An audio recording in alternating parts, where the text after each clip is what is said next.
Legally binding simply means that one agrees with the terms under a written or spoken contract to behave in certain ways.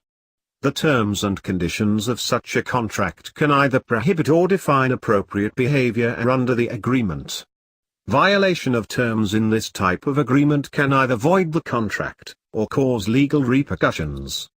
For example, when one signs a one-year lease for an apartment, one enters into a legally binding agreement with the landlord. The agreement may specify things such as the tenant's responsibilities when the apartment is vacated. The tenant may have to clean the carpets or the whole apartment in order to get back his or her deposit, for example. Further, the one-year lease is legally binding to the tenant in terms of staying in the same apartment for the year.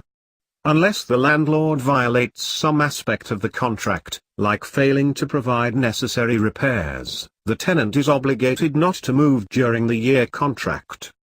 Breaking the lease might result in fees, paying the full year's rent if the apartment is not rented again, or other terms set forward by the legally binding contract.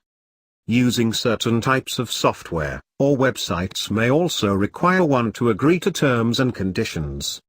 Recently, most U.S. courts have ruled that any agreement to terms and conditions on the Internet is legally binding.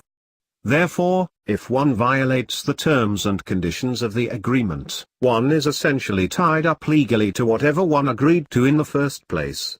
Using a computer program legally binds one, in many cases, to not duplicating the program. It may also absolve the company of damages if the program in some way harms the computer or one's self.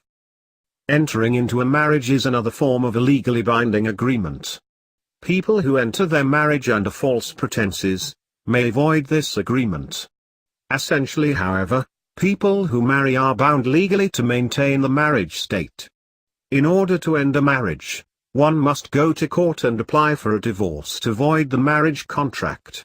Until the contract is voided, a person is legally bound not to marry someone else, for example, since in most countries, marriage can only occur with one person at a time.